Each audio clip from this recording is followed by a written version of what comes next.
What drew you to the part? Because it would seem to me that it must be an agonizing kind of character to live in for a couple of months, right? Especially being a father yourself, and Totally.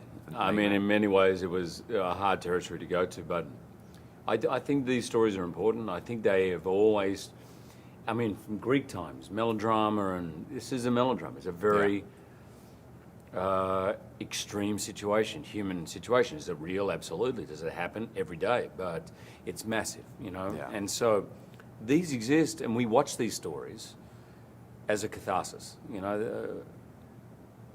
We need to exercise those fears which exist there, but hopefully most of us never have to go through it. That's why this kind of drama exists. And as an actor, I'm just, I'm so attracted to it because it's the ultimate challenge to take the most extreme situation, make it believable, make it affecting, and to move people. How does playing a character like this, where kind of, because there was an interesting physicality to the role. I'm thinking mostly of the scene that kind of blew me away, where you take the hammer and you just kind of offhandedly smash away part of the sink, right? Comparing that to something like, I don't know, like Wolverine or even Jean Valjean, where the physicality is such an integral part of the character. But in this one, it would seem not to be, because you're kind of decked out in lots of heavy clothes and stuff, but when it has to be, it just kind of like that, Well, I'm glad you picked that up. That was our goal. I mean, Denis deliberately wanted me to be covered, layered, in a way. He wanted to get away from people's image of me as action hero, or this is his body, or that, but in a way to hide that. But it certainly comes out. And funnily enough, that very scene you're talking about is the take after I thought we'd got it. Yeah. It was exhausting, that scene, and we'd been going for a long time, and I was like ready. I thought Denis was coming over to me to say, man, that's it, we got it. And he came over to me and goes, man, I really need you to go there. Wow. And I was like, that wasn't there? And he goes, no, that wasn't there. And the next take is the one in the movie. Because that was terrifying to watch. Well, and you know what's amazing to me? I didn't know what was going to happen.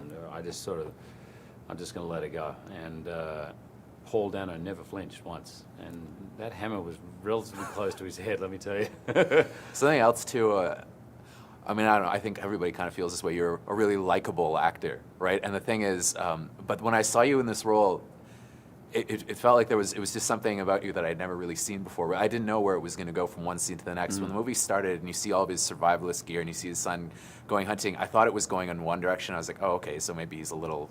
But then, I don't know, you kind of did make it easy for me, made him really sympathetic, and, I cared about him, right? Yeah, well, good. That's what I loved about the script. Yeah. It actually kept me guessing all the way through. Yeah. And it never stopped. I think, for me, objectively, when I saw the movie, I changed my mind about 5 or 6 times as to whether I'm on board or not. Sure. And I think it's emblematic of what Denis is trying to do.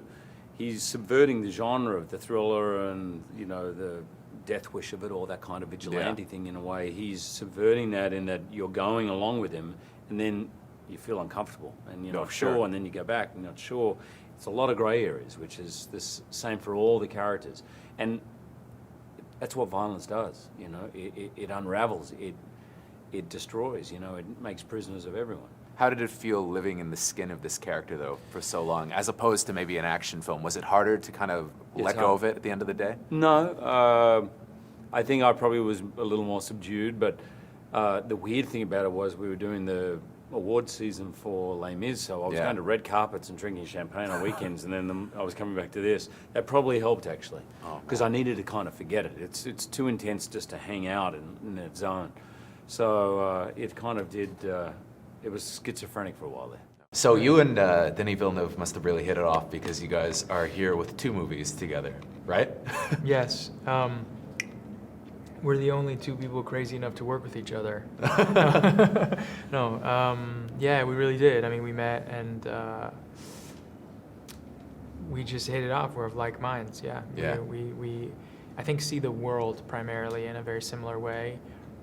There are definitely discrepancies. There are differences there, but primarily, I think, the essence of the things we love, the movies we love, like subject matter, that we love, and I think the way we look at life is very similar. And I think when I first met him, we totally clicked. Yeah. And then working together, particularly in the first movie and Sure. into the second movie. But this first movie was such a revelation because it was like, oh wow, you Yeah. know, he's up for the same stuff I love, and vice versa, I think.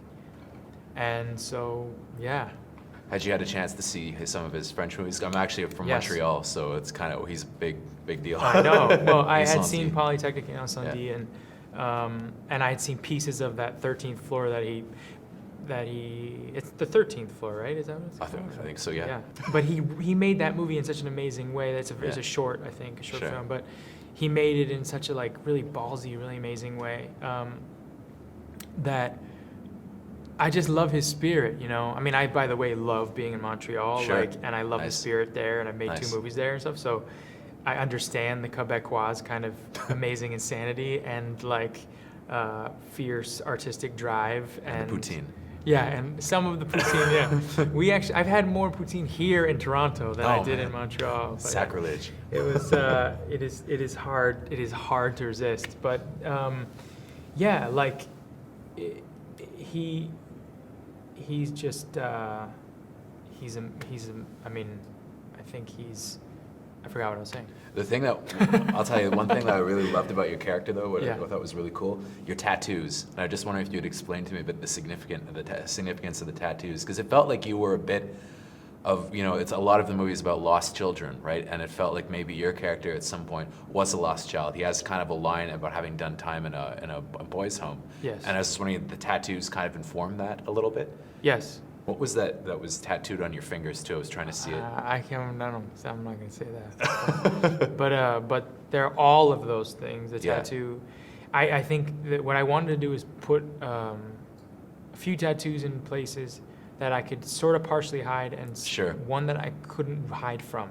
Yeah, the neck, I guess, right? Yeah, and I couldn't really hide from that, but there were moments where I could hide from that. There's a lot of different behavioral things of like trying to present something and a past that you have that you're ashamed of. And I think shame is a big part of this movie in a lot Yeah. of ways too, because, you know, Hugh and what his character does, and, you know, how he feels like he's determined to do it and that he knows it, and then, you know, what happens as a result of that. And I think also with all these characters, you know, Yeah. I think in the case of the suspects, all the suspects, you know, why they do what they do, and that idea of shame. And I think the tattoos for me, because I had worked with Denis on An Enemy, Sure. what was interesting was I know his love for themes. I know this thematic, like kind of different sort of sinews running through and connecting to the main one. And I know that about him. Yeah. And I know that he loves it when it connects to the main theme. And that's all about the unconscious for him. And so when you ask me, like, what is it? Yeah. I think part of the great part for me is it's such an unconscious thing. It was Yeah. meant to be that way. Sure. I mean, you caught on, I think, to like the general Yeah. idea, but they're very specific, Yeah. the tattoos. I'm gonna And watch it again. I'm gonna. You're going to try figure it to out. figure You're it out, freeze man. frame that. Yeah.